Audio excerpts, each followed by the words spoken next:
Should I smash retweet somewhere? Whatever. We're live. What's up, boys? Thanks for coming on to have this chat. Thanks for having us Absolutely. on, Thank you for John. having us. Thank you for having us. So, as I was just saying, I've been wanting to have this chat to do a kind of recap of the conference, and being that you guys were behind the scenes making everything happen, I thought it would be fun to get your perspective on what the experience was like and some inside scoops, and what went wrong, right, surprises, that kind of stuff. So maybe we can just start with just go around and general take on what the experience was like for you personally. Brand, why don't we start with you? Yeah, I can jump in. I mean, it's been like a whole process to unpack everything that's happened, really stretching all the way back to like January of this year when we were first like freaking out trying to figure out if we can even do a conference. To give a little bit of like, I guess, perspective, in January of 2021, we were planning to do an April conference in Los Angeles, California, and we hadn't heard from the city in like 6 months. Like we had no clue whether it was going to be allowed.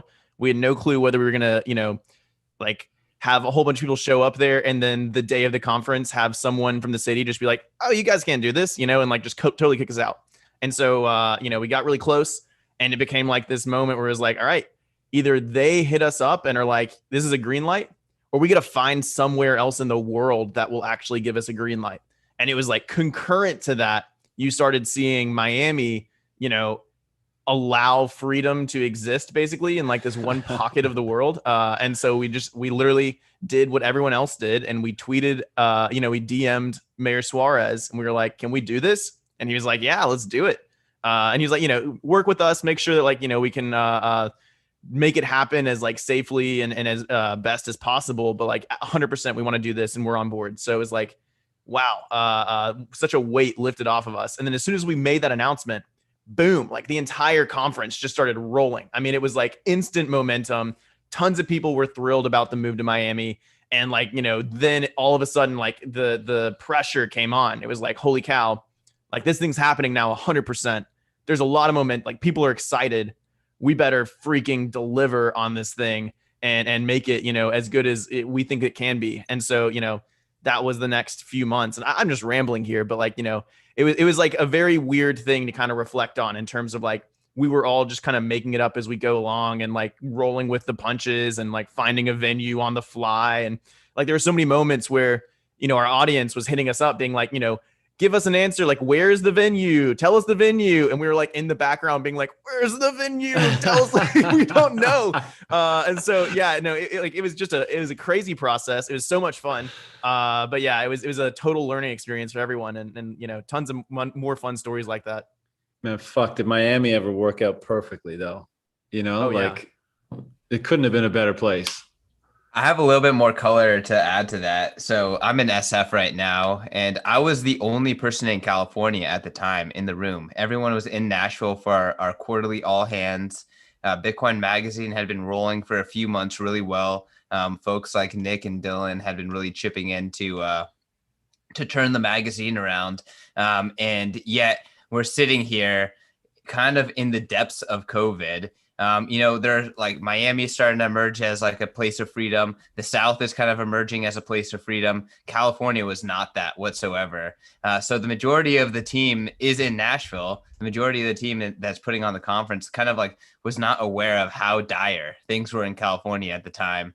But I just remember standing up and like, y'all, like I just went hiking last week in the middle of nowhere. And there's people wearing N95 masks on the trail by themselves. Like we have to get out of California. This place is fucking. It is doomed. There's no way we're having an event. And like as soon as like it instrumentalized that we're getting out of California, then it was like, okay, where do we have it? And it was like Nashville or Miami, and then just explosion. Just it truly was a complete 180. Yeah, I will. I'll give CK the first. We're recording this, right? Like this is momentous for a lot of reasons, but hand to God, I was wrong.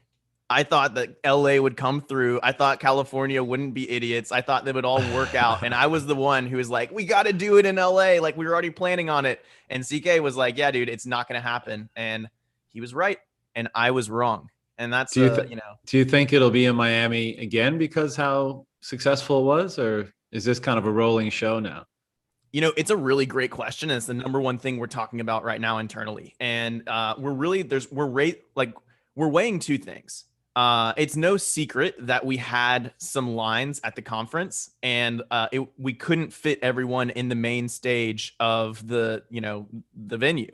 And so it was a bit frustrating for us because originally we were talking to the venue, they were like, oh, you should be able to fit 5,000 people in here. And then as the floor plan solidified, it was like, oh, not 5,000, maybe 4,000, maybe 3,000. It just kept coming down. And at the same time, our attendance was exploding, and we were like, what are we going to do? And I think naively, we were all hoping that, there'd be enough Bitcoiners who were just there to hang out with each other and just there to, grab a beer, enjoy the sunshine, go to the satellite events, that kind of aspect, that we were just hanging our hats on that. And it turned out that there was a huge amount of people wanting to watch this content in the main, venue, and they couldn't get in. And it was an absolute disaster, and, kept me up in between nights. I couldn't sleep. And so the number one thing we're trying to figure out right now is there a venue in Miami that can, check all the boxes, that isn't just a freaking, conference center that, everyone goes and it's carpet and you button up and you're shaking hands and exchanging business cards. We don't want that to be the vibe of Bitcoin 2022. So it's having to find this happy medium. Yeah. Well, I was in the former category that you just described. I arrived a little bit late on day one, and I saw half of Ron Paul's talk. And then I just hung out in the grounds, man. Because it was unbelievable to meet, because all these people, I've never been to a Bitcoin conference, right? And I think there's a lot of noobs over the last 18 months, 2 years. So a lot of people had never gone to a conference. And all these people that you've been mixing it up with on Twitter and podcasts and stuff, you finally get to meet them. And it was honestly, it was such a special experience because, doing the podcast, right? This is going to sound super douchey, but some people know who I am. And, just having people come up to you and be like, I just wanted to stop you and say, thank you, man. I appreciate your work. And that's it. And then of course you stop and you talk and you hug and you laugh. And that happened so many times. It was just the most, gratifying experience, possibly of my life. And it was so cool to just hang out with all the other plebs and just, and to be on such the same wavelength with everybody. Cause I imagine our experience is similar in that in our meat space lives, we are often around people that we probably aren't on the same wavelength with, right? And over the last 18 months, it's been maybe frustrating and exhausting and all that kind of stuff. And then to be in an environment where hundreds of people are all on the same wavelength, and it's just immediate connection. I mean, it was unbelievable. Just 2 days of that plus parties in the night. It was awesome. Yeah, I mean, just to build off that too, as we're watching society kind of bifurcate in a way where it's harder and harder to just communicate with your neighbor. It's so refreshing to have this one area where you can just take shortcuts on so many of our, current social obligations when it comes to talking to people. And you just get to relax, put the filter off, just enjoy each other's presence. And appreciate the fact that everyone there is working towards the same cause. And yeah, it's a special feeling. It's one thing for the movement to exist on Twitter. It's another thing to be able to, reach out and touch someone else who, is working towards the same goal as you. It's an amazing thing. Yeah, 100%. What, any mishaps or stories from backstage throughout the 2 days? Oh my gosh.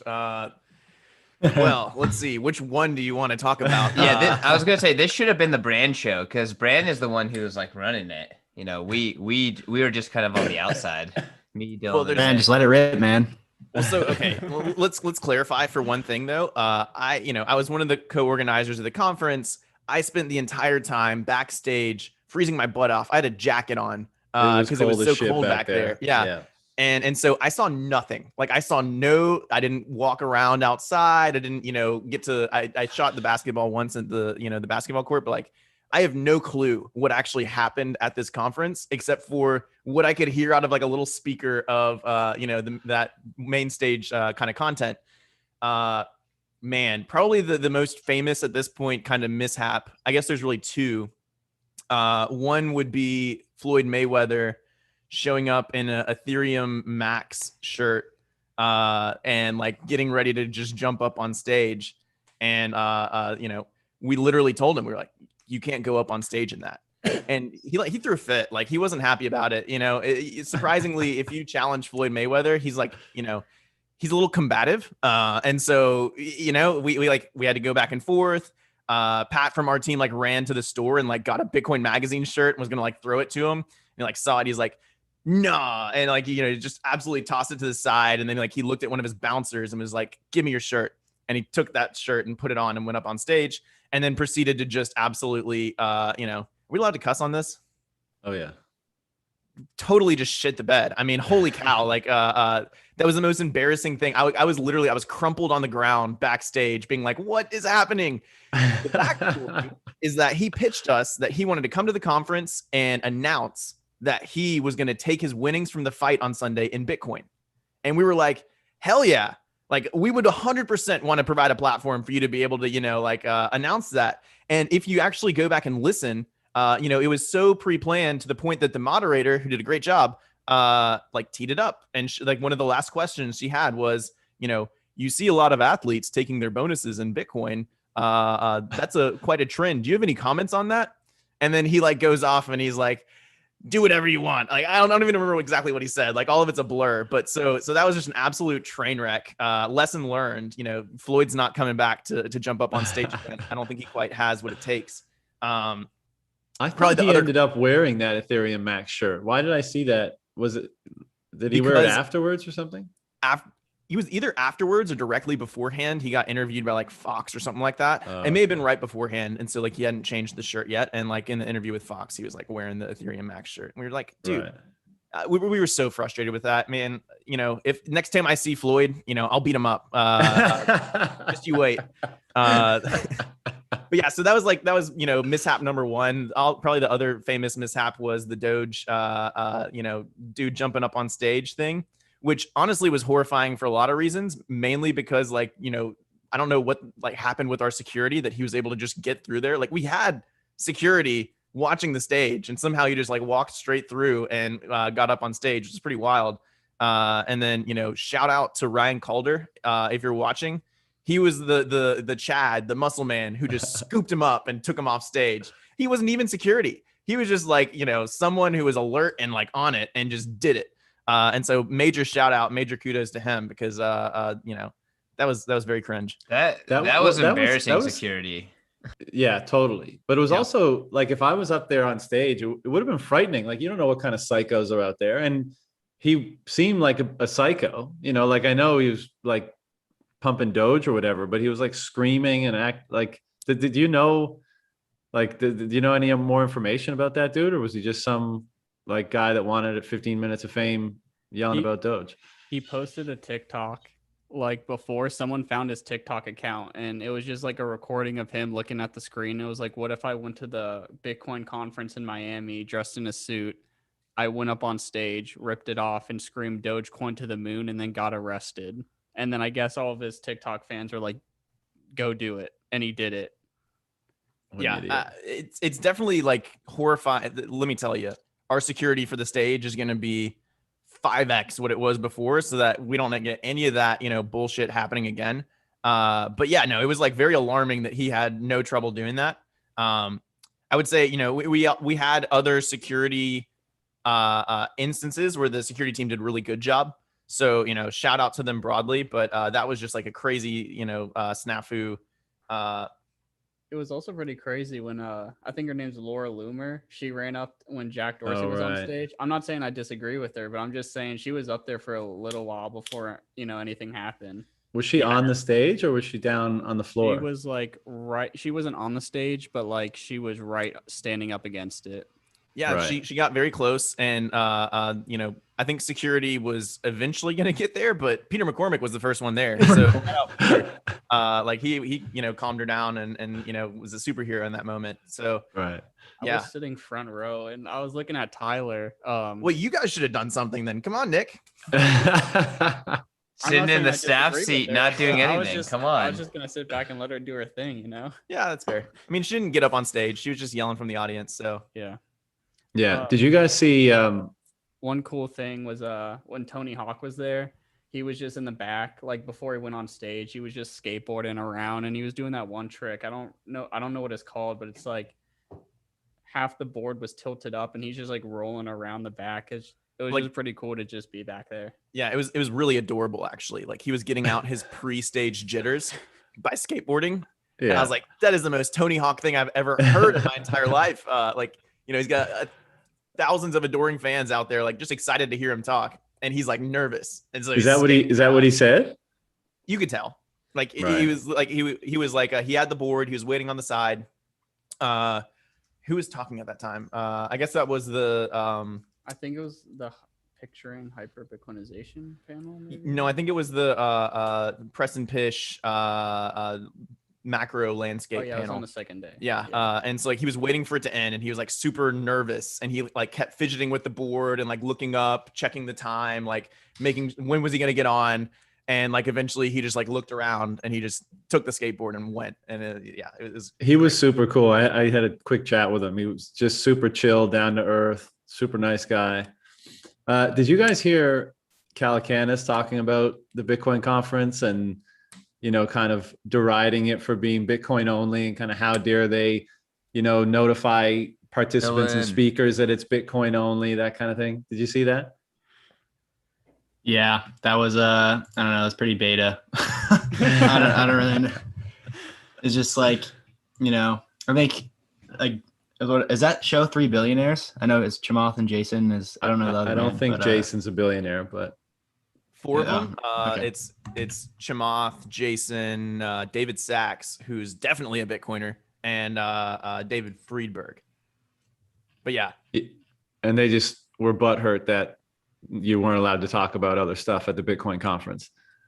yeah, and I mean, And then- I guess I'll clear up a little, rumor that's going around about like, Chamath not speaking. Right. It wasn't about him, wanting to talk about other coins. It wasn't any of that. Ultimately, what happened is that Chamath wasn't able to be there in person. And so because he wasn't able to be there in person, we said, look, it's an in-person event. And, we're going to have to, try something again next year.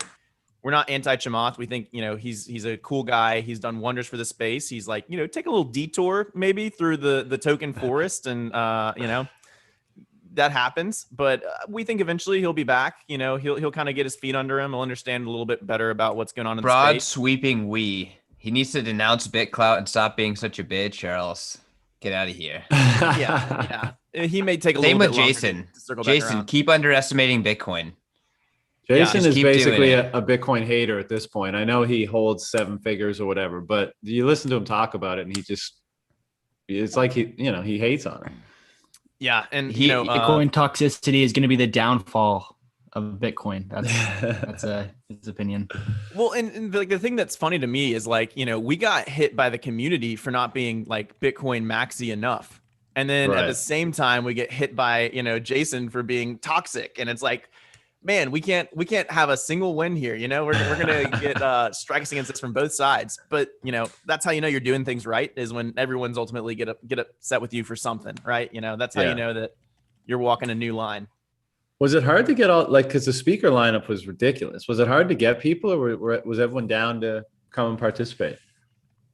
It's a good question. There was a strategy to it where, we knew certain speakers who knew each other.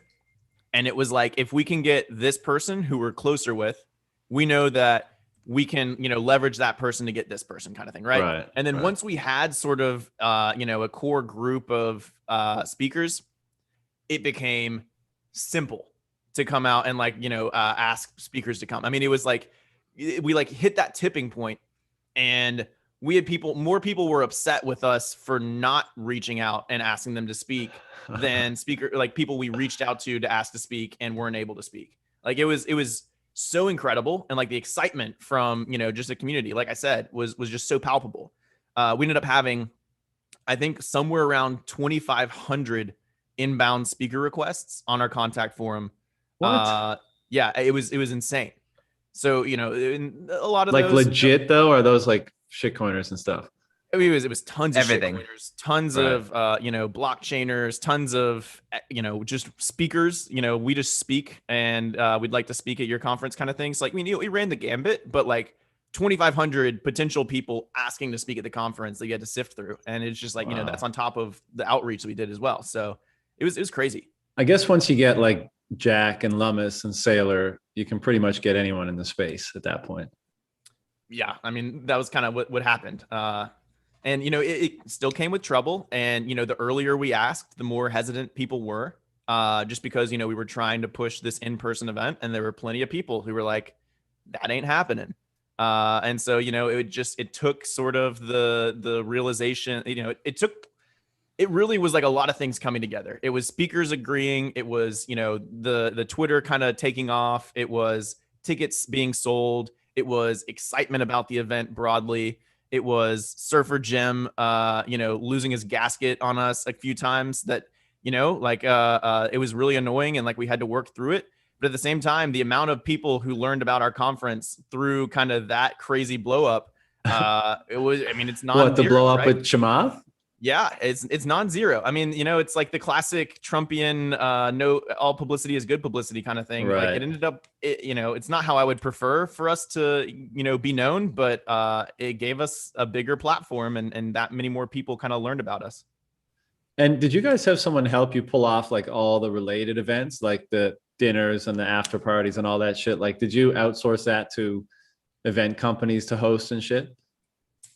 Yeah. So, you know, most of the satellite events were totally not us. CK was like in charge kind of coordinating. I was going to Go say, ahead. I can jump in there. I mean, Bitcoin Magazine, we found a lot of success outsourcing from the community. And actually 2019, 2020, we were doing the same thing where it was like, we knew that New York Blockchain Week was really great because Consensus was kind of like the reason why everyone was in New York, but like there's all this other stuff happening around, and like you could be on this completely like Bitcoin experience of New York Blockchain Week because there's just all these organic like little events happening. So we just made it really easy for people to submit an event to us and put it on our website.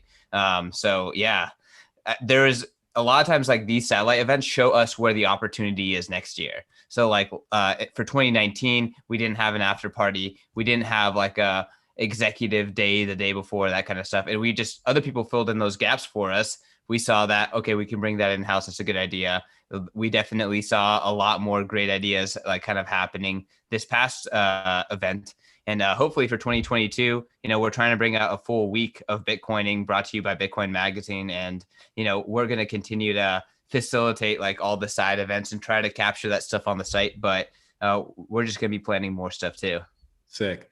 So the official after party, someone else put that together and you guys just kind of linked up.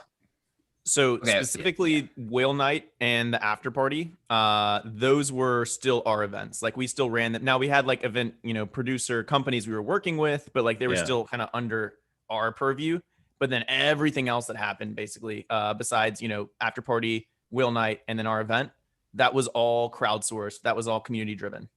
Right. Like the beefsteak, I know pretty much all of us except for Brand were there. That was a pretty sick party. Amazing. Did you guys know the Ross recording? When did that come in? That wasn't a late entry, right? You guys knew that was going to happen? So wait, let's let Nick or Dillon tell a story here. I mean, Nick, do you remember that shit? I don't have Dillon, hit it. I'll go after. with Ross. I mean, I don't have too much to add, you know, for like all the details. I think CK and Brand can do a better job than I can. I know like the 7 days that I was there was like the most fun I've ever had, but the most like stress and sleep deprived at the same time. We would get up at like 5 and get at the conference at like 6. And then we'd do the whole day, you know, work, socialize, yada, yada, go, you know, party at night and then run it back again. So, I mean, you guys were into it too, like into the content. Cause I remember when I first went up on the stage and I looked down, like, Dillon, Nick, and a few other you guys were right in the front row, just like ready to fucking watch the panels and the speakers and stuff. I had a little chuckle. That was definitely one of the inside when I coolest saw you parts. guys. We had those that media row where we were just walk up to the front. We have like 3 20-year-olds sitting at the front of it, like wearing t-shirts. It was pretty cool. Yeah.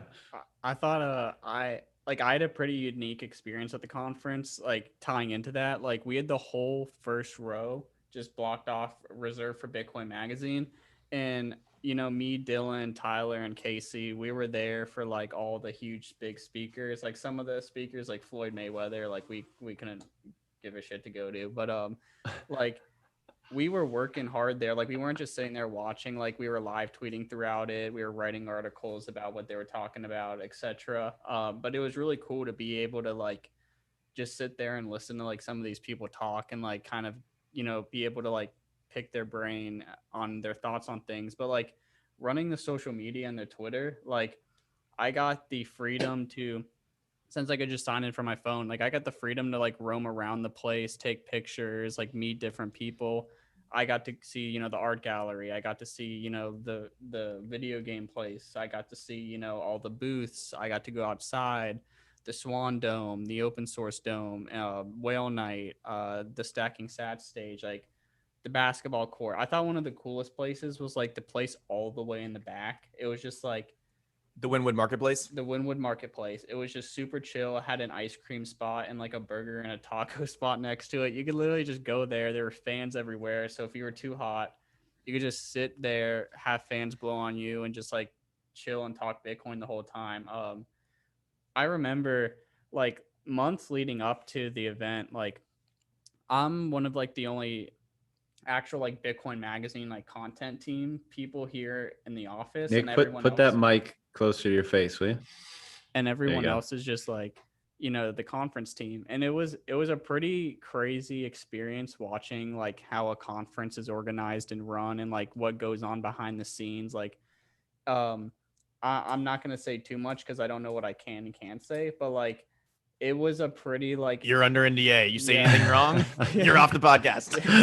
but it was a pretty like it was a great learning experience, I thought, just to like see like how things are run, like why things are done the way they are, etc. And overall I thought the whole conference came together really well. It was like Bitcoin only nearly down to the T, except like a few speakers who went, you know, haywire. But other than that, like I'm actually very impressed with the conference team and how everything went. And I think 2022, all this stuff is going to be ironed out, and it's going to be even better than this conference this year. Yeah, you think it's going to be ironed out, but it's going to be like 3 times as big. So there's going to be new problems next year. Yeah, like one thing I was thinking, like the whole time, I was like, okay, we're going to have like a 12,000 person event.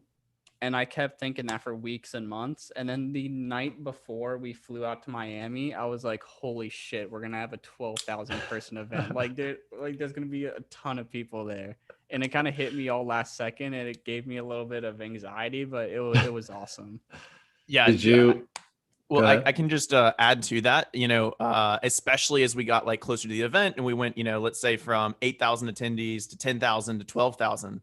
You know, I was talking to like Justin, our logistics guy, and I was like, how much is 12,000? Like, what is that? Like, what does that look like? You know, and we were like looking at pictures of events that had like 12,000 people at it to like try and figure out what this would look like in our venue. I mean, it was, you know, we're not experts. Like we're Bitcoiners who are like trying to bring everyone together, and we just saw this thing like come together. And so like, man, we were like working on our feet.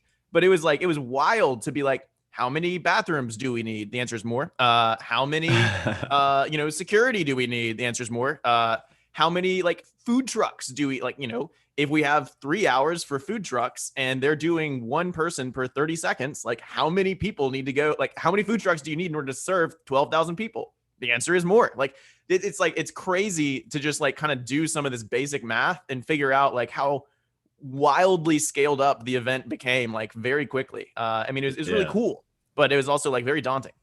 Yeah, for sure. Did you guys have like a speaker that you wanted to like make a point of meeting? And if so, did you? I have one right here. So and I didn't meet them. This was actually really sad, but the Friday morning was Ron Paul, Nick Szabo, Jack Dorsey, and Michael Saylor back to back to back to back. All the while that was all happening, I was in the store, probably about 300 feet away from backstage, with a backstage wristband that would have gotten me backstage. And I was just slinging t-shirts the whole time. I think Dillon was with me too. So while all of this is happening, like these people that we would love to just say, yo, what's up? Shake my hand, amazing, what you're doing in the space. We were just doing the menial grunt work. So I know Dillon kicked ass. I know Nick was running around with his head cut off, and Bran was backstage, but it was incredible just to have everyone there. And, it is kind of just shocking to be like, man, Nick Szabo, Jack Dorsey, Michael Saylor, all there in one place. And I could have just, snuck away and say what's up. And I didn't. I did get to meet a few good speakers. I got to meet Ron Paul, and I got to meet Tony Hawk. I got to meet Russell Okong. Russell Okong's a fucking dope dude. Russ is the really man. I got to really meet him. for us. Ron Paul was super nice. Tony was super chill. I just met a lot of like people I've been bullshitting with on Twitter for the past 2 years, like just sitting in the back room. Like it was a really dope experience. Well, Nick, that reminds me of meeting you at the beefsteak, right? Because we all are used to interacting with avatars and Twitter handles, right? So like there was, let's say 6 of us standing around at the beefsteak in a circle, like, I don't know, Gigi and Rob and, a few other people. Can't really remember. But you come in and you're like, hey guys, what's up? And like, you kind of do the handshake to everybody. We're like, hey man, what's going on? And then somebody goes like, yo, you guys know that's Nick, right? We're all like, Nick, holy shit. And that happens so many times throughout the conference, right? Because you're just not used to people's faces. And then when you finally put 2 and 2 together, it's like you realize you're pretty much like best friends. I think Wiz had the best strategy, which was to literally put his Twitter avatar on a shirt that he just wore around the conference. And so, you'd be like, Wiz, well, how's it going? Otherwise you just like, he could walk right past you. You'd have no clue. Yeah. Yeah. I love going around meeting people for the first time, and I say I'm Nick, and they're like, oh, okay, hi. And then I tell them my Twitter and they're like, oh shit, okay, hi. And like their whole like body language and misdemeanor, like everything changes. And like one thing you said about Gigi being in that group, I don't have any memory of meeting Gigi. Like I never talked to him, and I'm upset. I'm really upset that I didn't like. Maybe you did. You just don't know it. You met him and you didn't. He know looks it. like I don't mean to dox him, but when you see him, you're like, oh, you're Gigi. Like it Really? kind of all comes together. Yeah. You think he looks like he sounds? Sure. Yeah. I don't know. I recognized him immediately. How did the Ross thing come together? Can you guys divulge that? Yeah, I'm sorry. I busted that, but no, it's all good. Bran has the most insight into all the speakers. Yeah. So Ross was a pretty special one. We had been trying to get Lynn to come to the conference. She was at 2019. She delivered a letter from Ross from jail that she read, and it was a standing ovation. I mean, it was just so powerful. And we were like, we got to do this again. We want to continue to grow Ross, the free Ross platform. And, we hit her up and, she basically, she let us know. She's like, sorry guys, I'm not gonna be able to make it.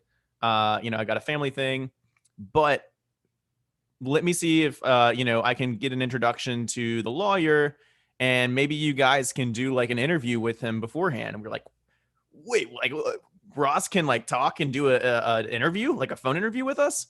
And, it was something that, Ross had always been a little hesitant to do just because of the fact that putting, if you put your neck out there and you make noise, yeah, there can be repercussions. And, unfortunately, and, horrifyingly, there were for Ross.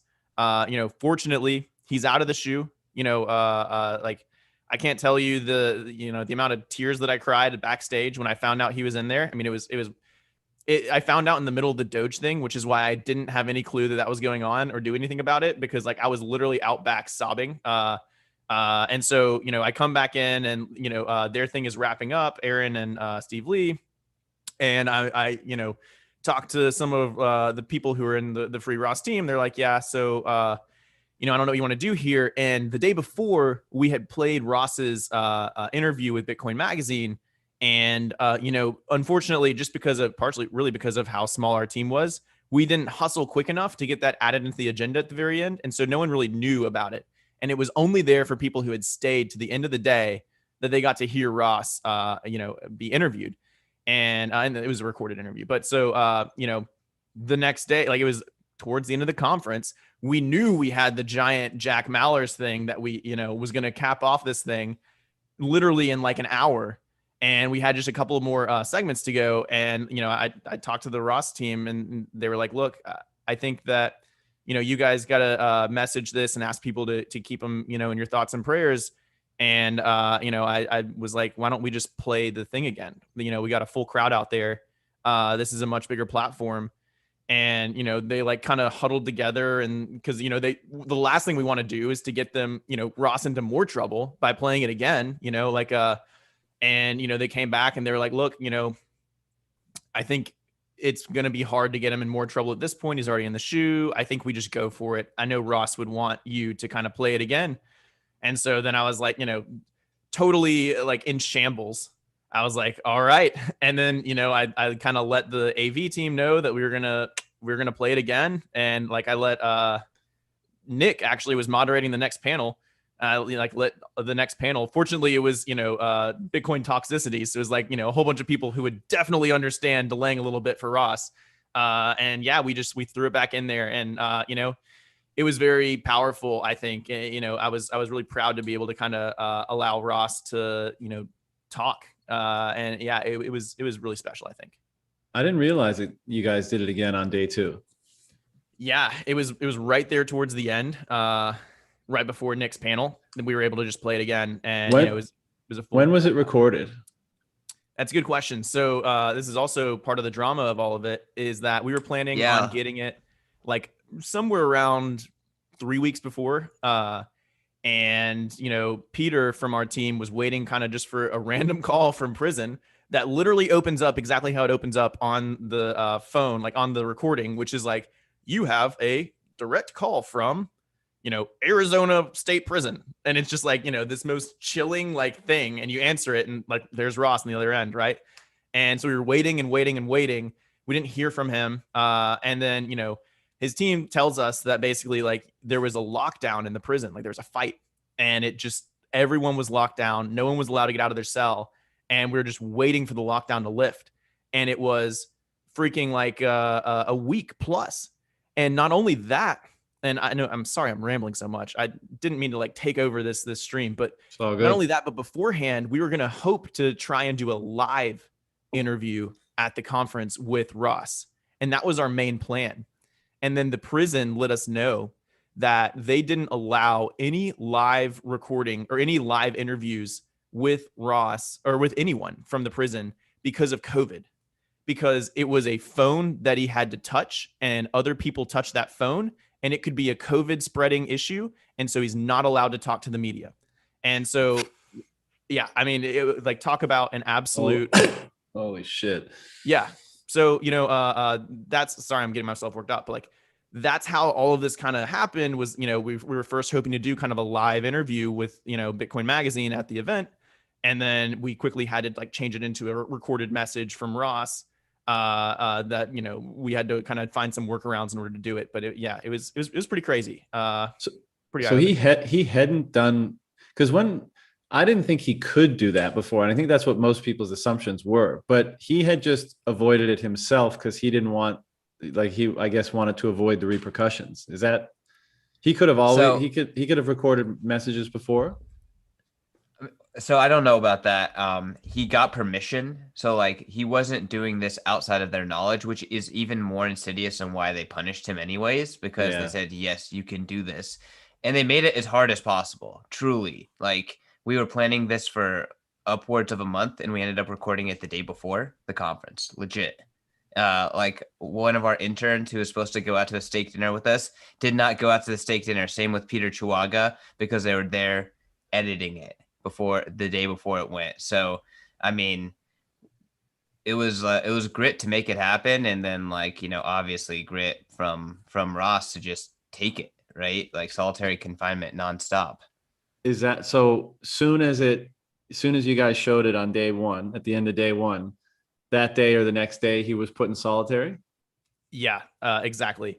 And I think it was like the next day, just maybe, honestly, probably like an hour, maybe 2 hours before we played it the second time, was when we found out that, you know, he got put back into the shoe. And, you know, For how long? Sorry. How long was he put in there for? It seems, I think he was there probably like for about a week, maybe a little bit more. But so, you know, to your question, you know, was he always able to do this? Not when he's in the shoe, obviously. And, you know, he's been taken to solitary, I think, multiple times since he's been in jail. Like, especially, I think, when he first got in. But I also don't want to, you know, spread incorrect stuff, but I'm pretty sure that's true. And, you know, he was always worried just kind of about not just the repercussions for himself, but like, you know, for his family to be worried about his safety. Like he just didn't want to, you know, put them through anything. So, you know, there's a lot of reasons why he hadn't spoke out. It may also be that now that he's transferred to this prison in Arizona, he had a little bit more freedom to do this. And maybe previously, I think he was in Rikers. And I don't know if they were allowed to maybe speak to the media in Rikers. So it wasn't quite possible until pretty recently, but, you know, he was kind of just picking and waiting his moment in order to be able to talk to everyone. And the crazy thing is that he hadn't ever spoken to the media like on tape before, because, you know, up until this point, he was either in prison, he was in an ongoing investigation, or he was anonymous. So, you know, like there was never this moment for Ross to tell his story kind of to, you know, a sympathetic media outlet who's willing to listen to him. And so it was a pretty special moment. But Lynn did end up going, right? Because she was backstage. I saw her, I think, day 2. I can't remember which day it was, but everyone that said they weren't going to come or couldn't come, they were on the fence of coming, ended up coming. Like there's many of those stories. I'm sure Brand has them off the top of his head, but I know like 4 or 5 off the top of my head, including Lynn. Right. Yeah, the short of it is that she wasn't planning on coming until just the last second, where there were just so many people that she would have the opportunity to kind of meet and tell Ross's story to, that she thought, you know, it was just she couldn't afford to kind of miss the opportunity. I felt bad. It was like a family wedding that she ended up missing. But, you know, she chose the conference over that, which is, you know, even more special for us. So yeah, shout out Lynn. I mean, she's truly an amazing woman. Yeah, she is. All right. The Jack announcement. Give me the details on how this all came together. Wait, so before, Dillon, Nick, you guys weren't privy to the details before. Like, what was it like knowing that a big announcement was coming, but that like we're keeping it tight-lipped? I remember like the night before, we were all around the pool at the hotel, and you guys are like huddling together. You're like, yo, I got this bullish piece of news, like saying it's going to be world changing. And I'm like, bullshit. Like, how many times have we heard that? Countless times.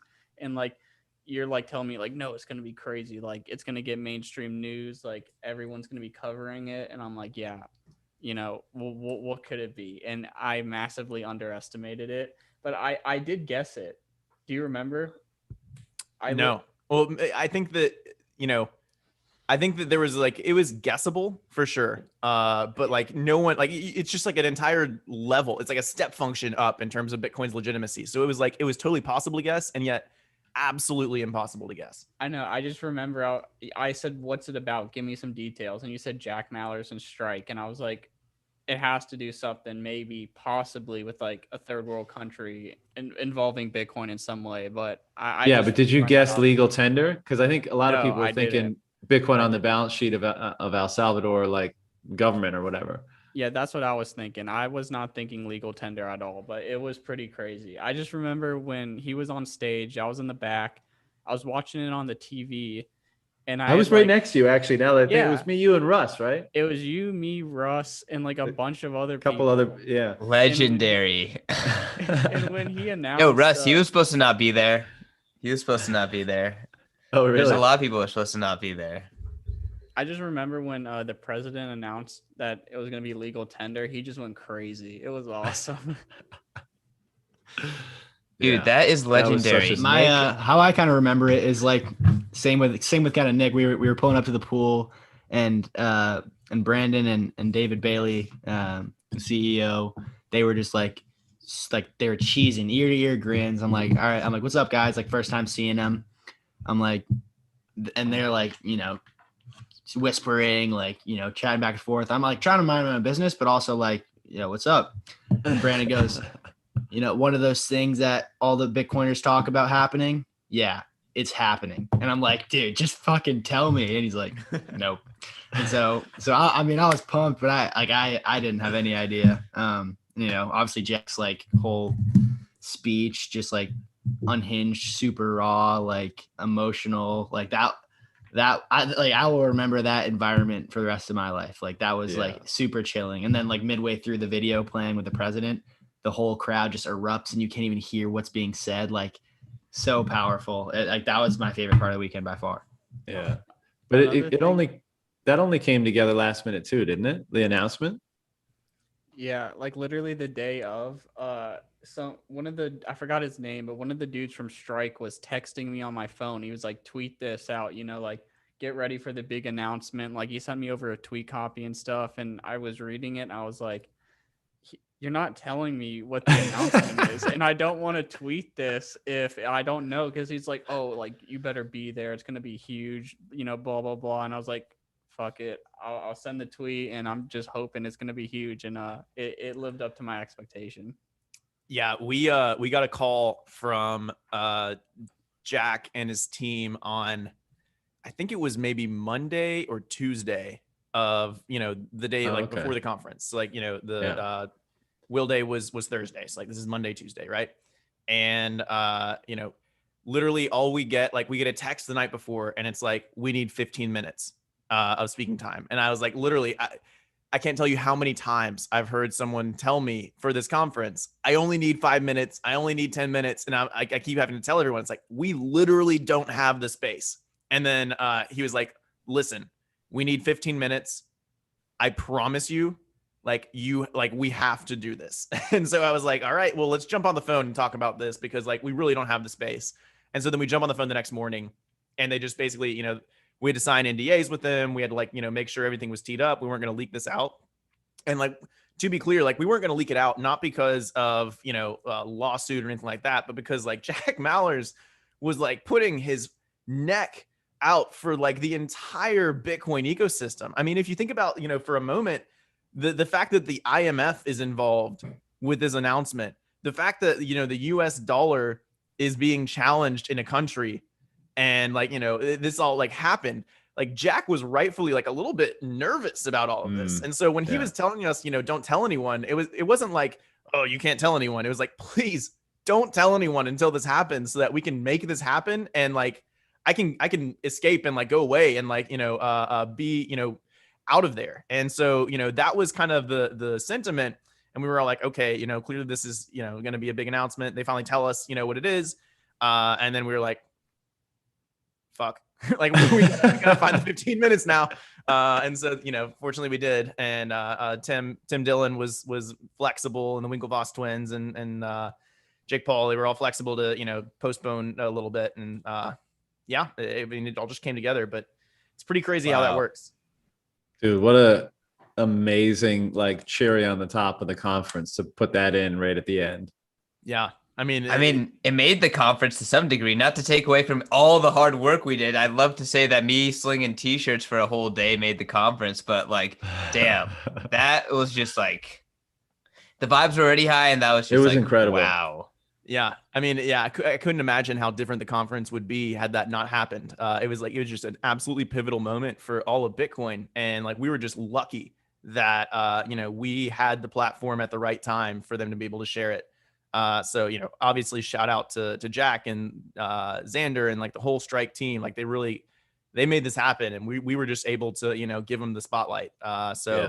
It was very incredible. I think all hardcore Bitcoiners are going to remember that moment for probably the rest of their lives. But in particular, and Nick, you saw this, I don't know if any of you other guys were backstage. It's kind of all of a blur for me, but it was like, because I remember after the announcement, I went to take a pee, and the couch room, that's where the bathrooms were, right? And then I come out, and Jack's, I think like him and maybe one other, but he's, crying in his hands. He's got his head in his hands, and he's just very emotional. And it was just before everyone like kind of flooded in, like his family and everybody. And it was, and then everyone came in, and everyone's crying and hugging. And it's just like the most amazing, beautiful experience ever, and people hung around there for 20, 30 minutes. And I think they got Jack out of there for security reasons, or I don't know is that right? Do I remember that correctly? Yeah, that's basically right. Yeah. Yeah. But it was like, everyone had tears in their eyes. I had a few moments where it was more than tears in my eyes, but it was such a cool thing to witness, and for me, it wasn't the announcement. Like, it's awesome. And, we all knew it was going to happen. It's amazing that it's happening now in this way and all that kind of stuff. But for me, what got me so emotional was like to see how much passion and dedication Jack had, and how his commitment to these ideas of freedom and fairness and truth and and financial inclusivity and all this and all the other things related to Bitcoin, how his passion can actually make something happen in the world, can actually foster the change that we always talk about, that it can be made real through dedicated work like that. That's what got me going. And that he's so passionate about it, and that he's willing to devote his, life to it. When he says, "I'll die on this hill," I fucking believe him. And that's what got me, that like, that's how much raw emotion there is for this cause, not necessarily the announcement itself. Yeah. What's the old saying? Never doubt that a single person can change the world. Indeed, it's the only thing that ever has, right? Yeah. That moment, Jack, he may very well have changed the world. So, it's amazing.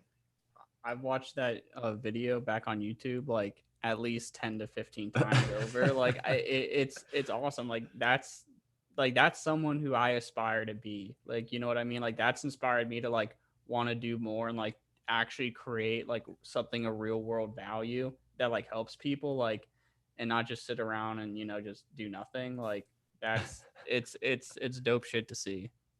Yeah. So you're the one who's been padding our YouTube stats, huh? Well, I think everyone agrees with you, Nick, but for what it's worth, you guys have been crushing it with content over the last however long a period it's been. I mean, I don't know. That's these guys. Yeah, it's just been awesome. You guys are killing it. But you mentioned what happened after, like the Dillon podcast and stuff. Like, how did that come together? Like, and why, Jake Paul, how did that get in the mix? Yeah, that's a good question. So, David, our CEO, is a Tim Dillon stan. He just absolutely loves this guy. He like, every day or every week, I guess, he would like send me clips from the previous Tim Dillon show. And he's like, this is the best comedian in the entire world. He gets Bitcoin. Like, we got to get him at the conference. And so like, eventually we figured out how to get in contact with him, and he agreed to speak. And, for the longest time, and again, this is, if everyone knew this, maybe they'd see everything differently. We were planning on doing Tim Dillon and Chamath, and it was going to be like a kind of, half ribby, like, talk about Bitcoin, but also keep it light, be entertaining, like give these guys, cause they kind of know each other. And so like, that was kind of the whole plan. And it wasn't like we were going to give Chamath the chance to jump up on stage and shill BitClout, right? Like we were trying to like make it cool and fun. And that fell through. We had a couple other ideas that fell through.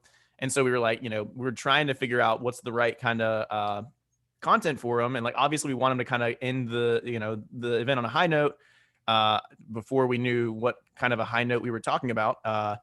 And so, eventually like he came back to us. He was like, we met the Winklevoss twins. We were like, oh, they'll be there, like, let's tee up that one. And then he was like, well, Jake Paul just reached out to me about the fight.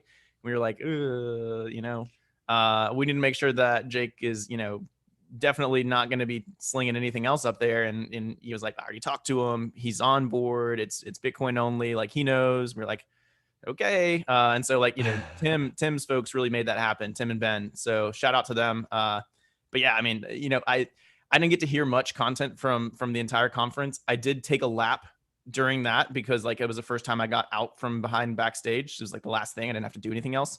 And like walked by, and I heard Tim go, Cameron, Tyler, you guys have been pretty quiet.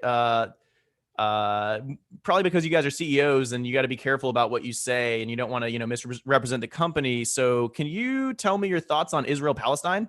And it just like, the entire crowd just lost their mind. It was so funny. And I was like, oh man, that's good. That's good. That's like a fun kind of way to end it. So yeah, I think it was a pretty good hit, although I didn't hear most of it. Yeah.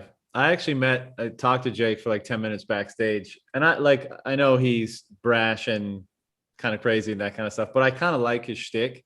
Like, I kind of like that he just likes to piss everybody off, and he actually is pretty, talented for a YouTuber in what he's doing. And you gotta give him props for making, millions and millions of bucks fighting MMA fighters in a boxing ring. I mean, it's clever if nothing else. But I also told him that I made money off his last fight. I bet Bitcoin on sports bet. Nice. On Jake against Ben, and I made some Bitcoin, so that was great. You bet against Ben, who's the Bitcoin, the Bitcoiner on boxing, or Come was on it boxing now. or fighting? He ain't really a Bitcoiner. Oh. Well, hard to keep up with everybody these days. Yeah, I mean, he's a Litecoin bro as far as I know. Yeah. Well, he got knocked out, so if he was really a Bitcoiner, he would have won that one. Exactly. All right, last little bit, boys. But what, I said right at the beginning that like the conference just like everything's different now, right? From the announcement, from how many people came to the conference and had an amazing time and got to meet all these other Bitcoiners in meet space. Like, I don't know what the question is, but like things are different. What do you guys like? What are your guys' takeaway? Where we are now? How you feeling about things? Let's actually do like go one by one. Dillon, why don't you kick it off? Just general whatever. I mean, the nation state thing definitely is like, obviously huge. I think it's like it has the potential, and it already has for people that have thought about it, but to like flip the script from like, Michael Saylor kind of brought in like the digital gold narrative, like corporate adoption, hedge against money printing. And with El Salvador, like some of them I like more maybe like liberal friends, I guess I'll say like, yeah, well, this is economic empowerment for people that don't are locked out of the banking system. Like this is, and so I guess like after the conference, what changed for me is like, there's a whole different level of like, or a whole different angle to, like orange pill people with. Like the narrative isn't like, oh yeah, it's a financial asset and you can protect your wealth. Like it's, yeah, there's people in like that are impoverished that are using the Bitcoin and Lightning Network to survive and to put food on the table. And so like that for me, like I've definitely been hitting that angle hard, and it's awesome to see. And now with I think a lot of South and Central American countries are going to follow. So that's what changed for me. Nice. CK.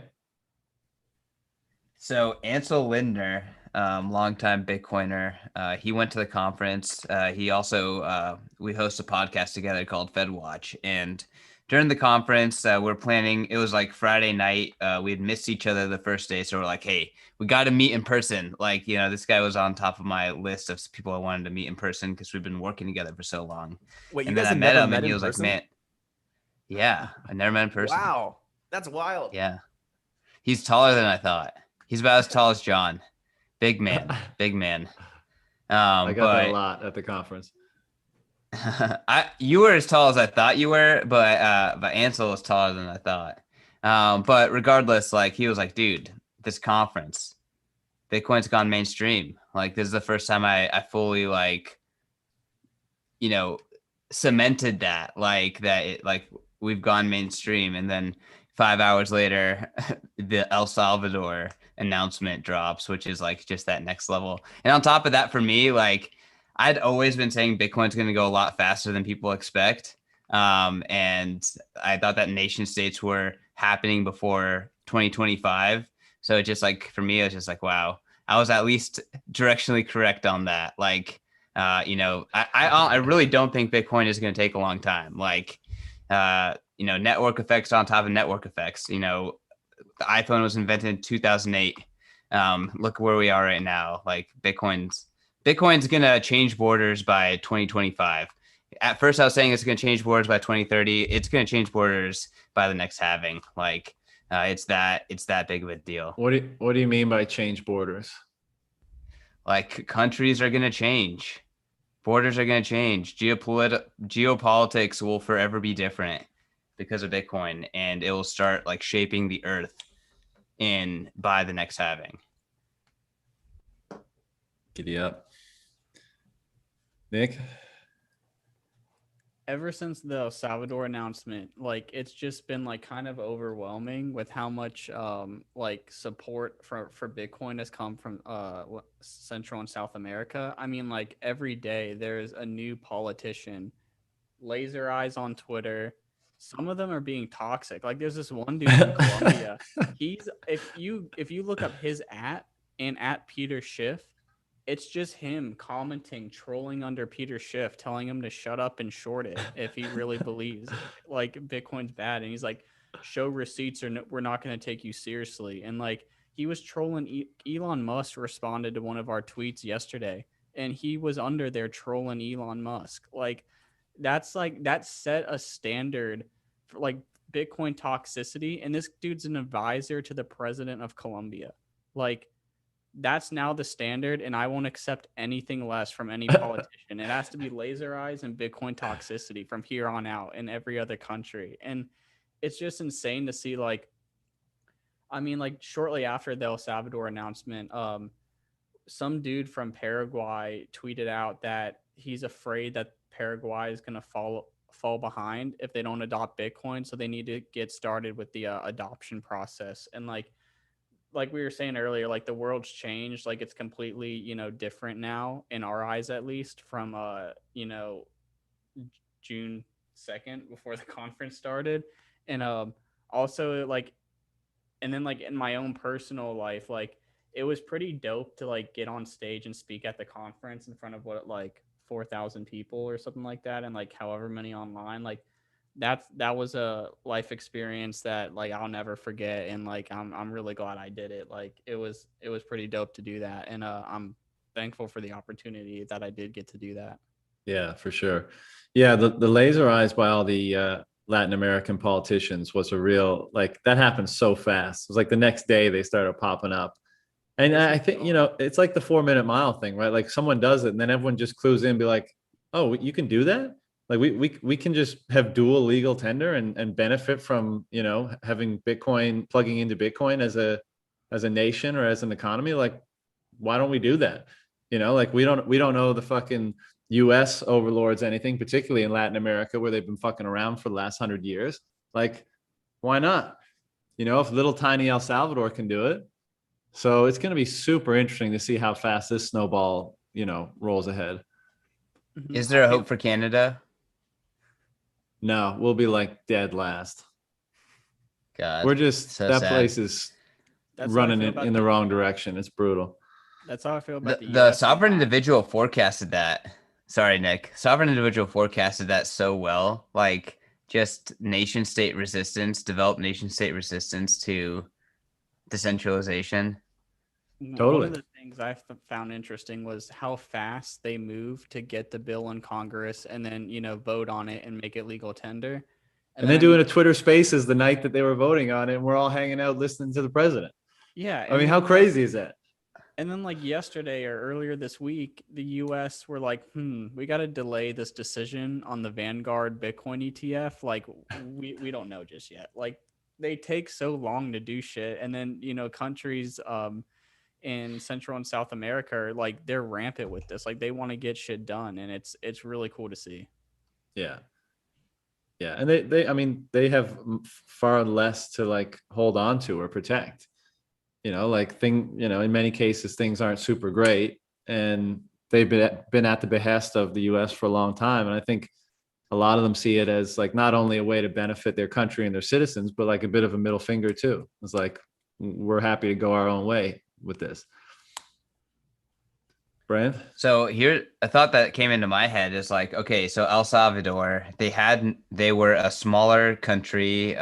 Let's just say a president that could things happened relatively quickly, and they had nothing to lose in terms of they were dollarized. They didn't have their own currency. Like, we need to make a list of other countries that fit that criteria, because those are going to be the most likely. Because like the fact that they didn't have their own currency really meant that they had nothing to lose, right? Like once you add in like, oh, you have to give up the Cantillon effect, then like that's a little bit harder of a pill to swallow.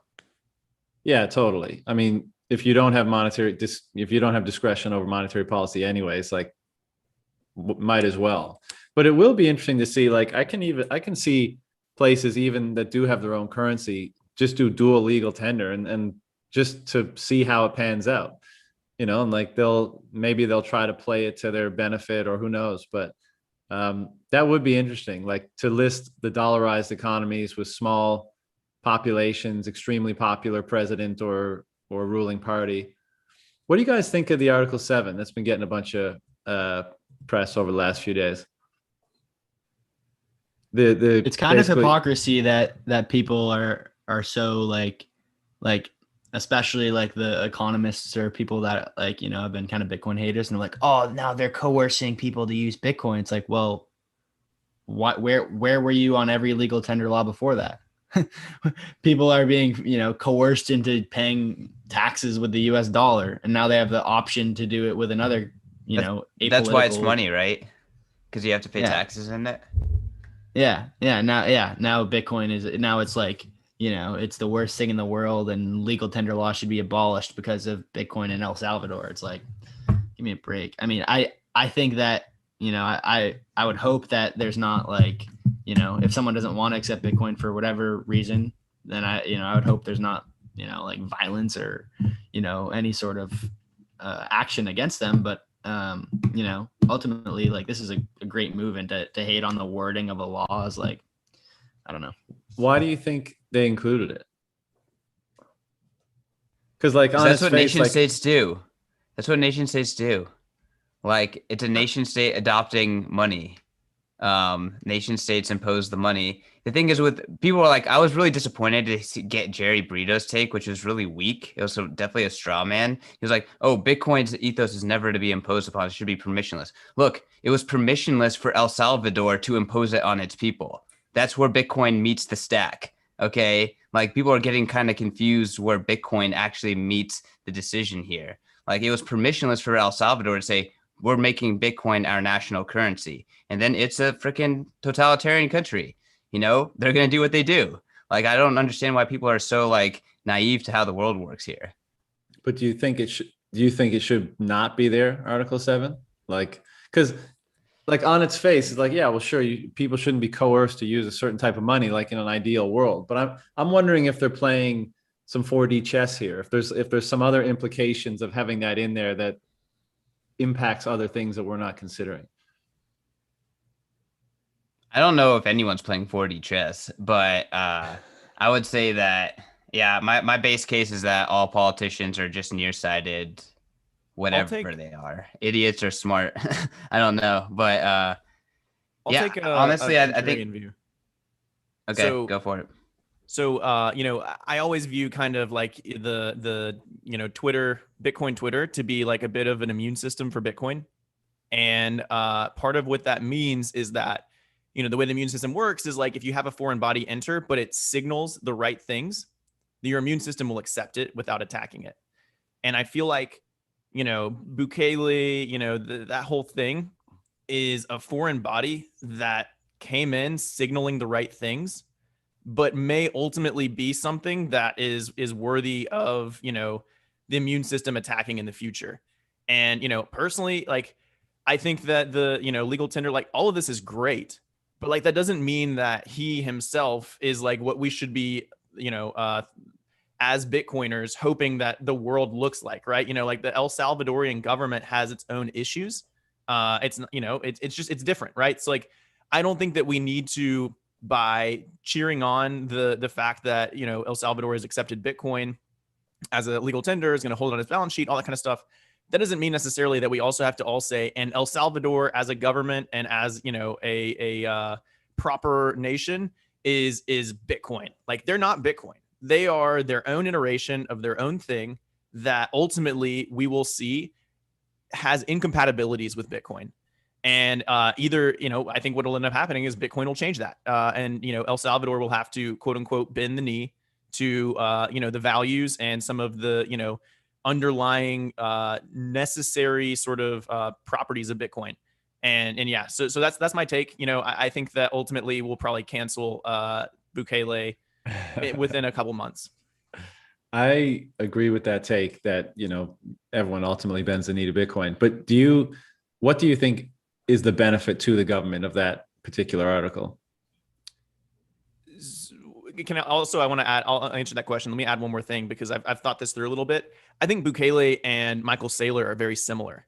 Like those situations were very similar. It took a Michael Saylor, someone who had absolute control over his company, to be able to get that company to put Bitcoin on its balance sheet, right?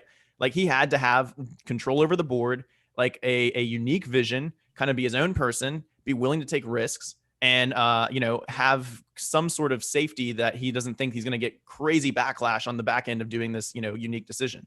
I think that's the same thing with Bukele. So it took a Bukele, it took a centralized authority in order to make this happen for probably the first iteration. And that sucks. Like I hate that, but I think that was an inevitability, and we should have probably, in hindsight, it was one of those, in hindsight, it was inevitable kind of thing, right?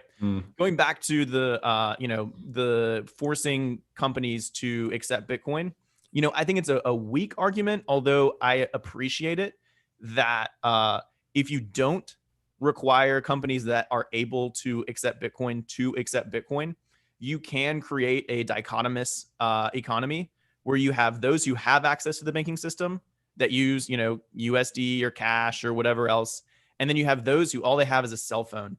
And if all you have is a cell phone and you only have access to Bitcoin and you're not allowed to use certain stores or certain, vendors because they don't accept Bitcoin, you do have a bit of like you have a dichotomous economy, and you don't want to have that. So I understand that vein. I haven't heard necessarily from the government that that's what they were thinking when they added that in, but that would be kind of my thought process of that, is that you don't want to just create, a two-person system, those who have access and those who only have Bitcoin.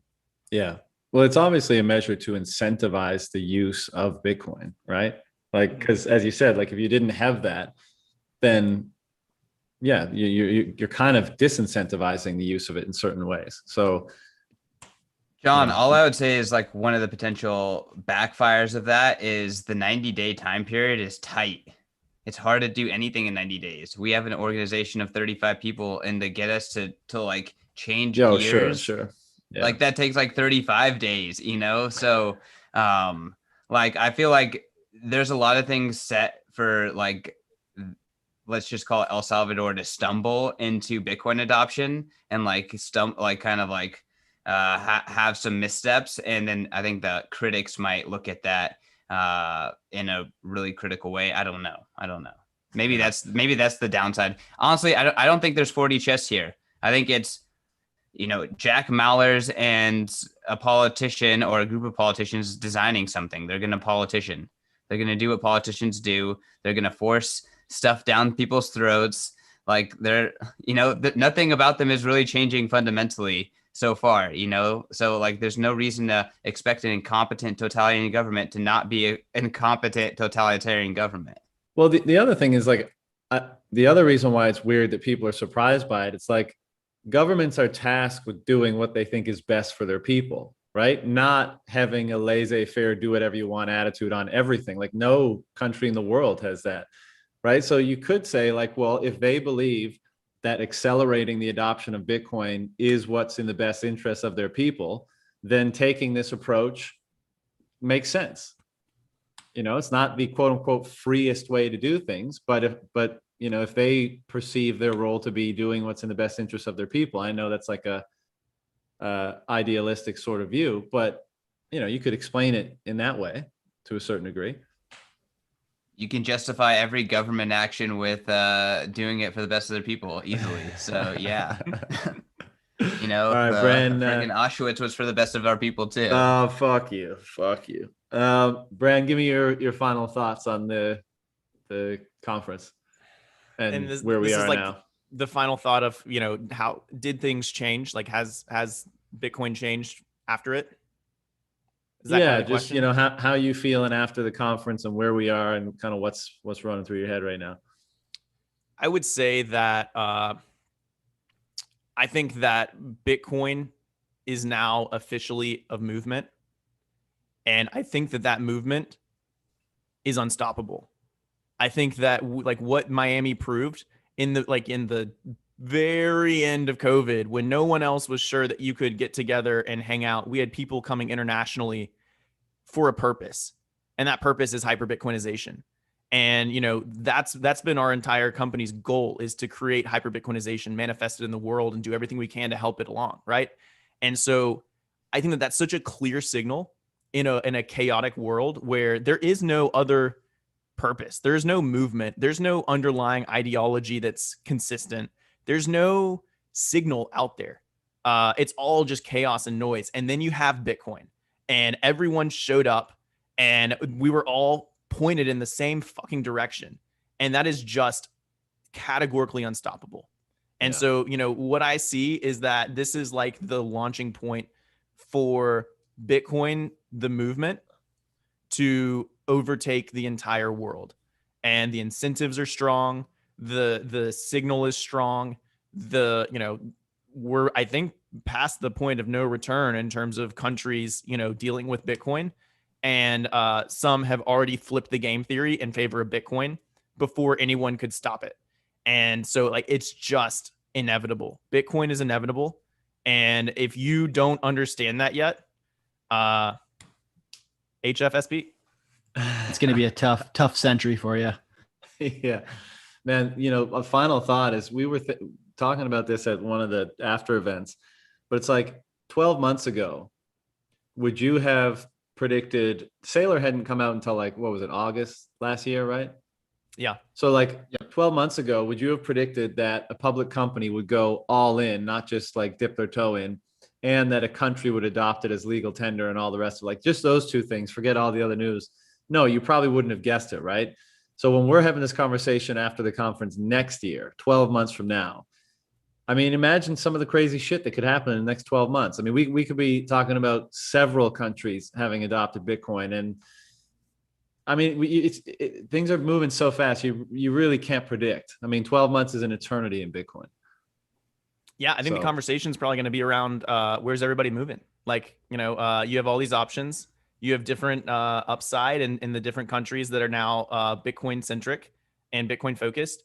And it's like, where are you going to build your citadel? Where are you going to move? Like, what you going to do? The world opens up for Bitcoiners in the next 12 months. Who's going to try to attract us the most, man? Who's going to have the most enticing policies and incentives and that kind of stuff? It's not just the wealth. I'm for sale. It's not just the wealth in Bitcoin. It's the fact that you have a unique group of people who are able to see the signal in the most chaotic environment possible. And like, these are the kind of people that will ultimately like move society forward. And like, every single country wants these people. These are like the Benjamin Franklins, the Thomas Jeffersons. Like, this is how society progresses. And so like the clear signal is the stupid laser eyes. I mean, it's literally that simple. I never want to take shout out Chair Force. Yeah. Well, boys, this has been fun. And just again, you guys crushed it at the conference and you're crushing it at the magazine. And I'm sure all the other stuff you guys are doing. So, Ellen, thanks for the invite of doing the hosting. That was fun. And it was fun to be able to get to be backstage and meet some of the people and hang out for some of those special moments. It was like, yeah, like I said, it was an incredible experience. So I appreciate being involved. Thank you. You absolutely killed it. I didn't even have to worry about anything because John Ballas was up there, just running the show. So thank you. All right, boys. We'll shut it down. I'm sure I'll be talking to you again soon. So have a good one. You're the man, John. Catch you later.